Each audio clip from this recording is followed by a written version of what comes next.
Razvajenost in izbirčnost gresta z roko v roki. A gresta res? Zelo je tudi poznan tudi jaz sem ga kar nekajkrat slišala. Bolj, ko boš zbirala, večji izbirk boš dobila.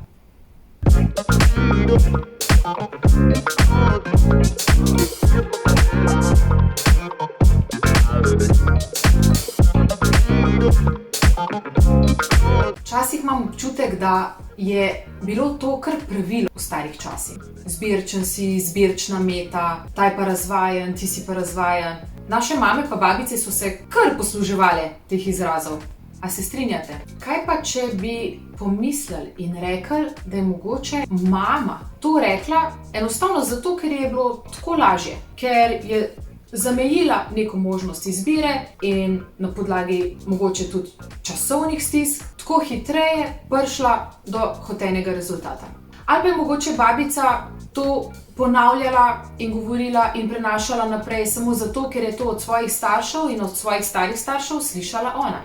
Mislim, da se nam ni težko predstavljati, kako je bilo pri babicah pa pri dedkih. Lej, to je to imaš, tih bod vesel detku, sprejmi pa trpi, pa tudi izreke imamo. Boljš vrabec v roki kot golob na strehi, pa kdor z malim ni zadovoljen, velikega vreden ni. Zelo je tudi poznan bolj, ko boš zbirala, večji izbirk boš dobila.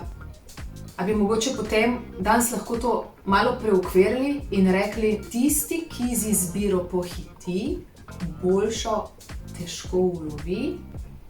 In kaj bi šele, ne na ta novi izrek, ampak na tisti prejšnji, kaj bi šele na to rekli vsi, ki se danes ločujejo? V naše dobro gre, da enostavno razumemo, da se časi spreminjajo, radi rečemo, in tudi ljudje se spreminjajo. Ponudba se spreminja. To, koliko imamo nečesa na izbiro, kakšne so norme, vrednote, pravila, k čemu stremimo, po čem hrepenimo, vse se spreminja. In verjemite, da tisto, kar so včasih ponavljali, mantrali, prenašali iz roda v rod, da je včasih njim in takrat res pomagalo preživeti. Ampak danes nas pa omejuje. Zakaj pa danes ne bi človek želel posegati po nečem drugačnem in več in boljšem, če lahko?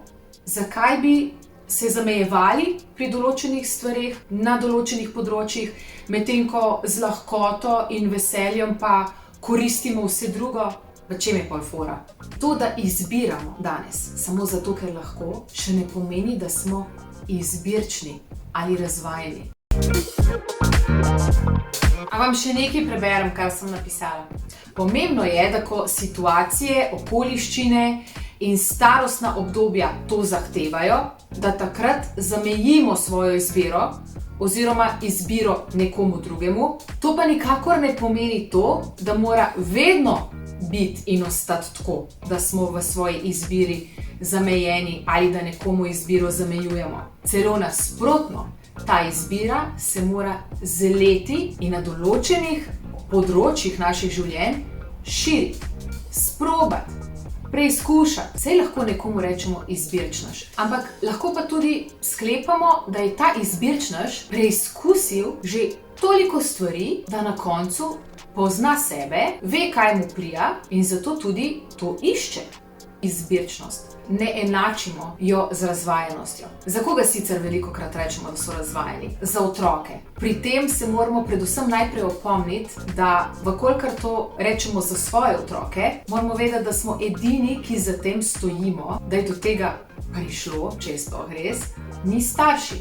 Torej, tehnično pljunemo v svojo skledo. Če pa to rečemo za druge, se pa tudi moramo opomniti, da si nismo enaki. Torej, zakaj bi ravno mi morali o nekom tretjem imeti prav? Ne govorim zdaj o takšnih stvareh, ki so res sporne in nedopustne. Govorim enostavno o tem, da velikokrat in veliko prehitro kar vse po spisku etiketiramo. Ta je takšen, ona je taka, tisti otroci so taki. A res? Zakaj? Samo zato, ker mi tako mislimo in ker verjamemo, da bi morali biti drugačni? Ne. Zaključim naj pa z enim stavkom, o katerem lahko mogoče razmislite, in to je: razvajenost drugim očita tisti, ki izkazuje svojo zmotno skromnost.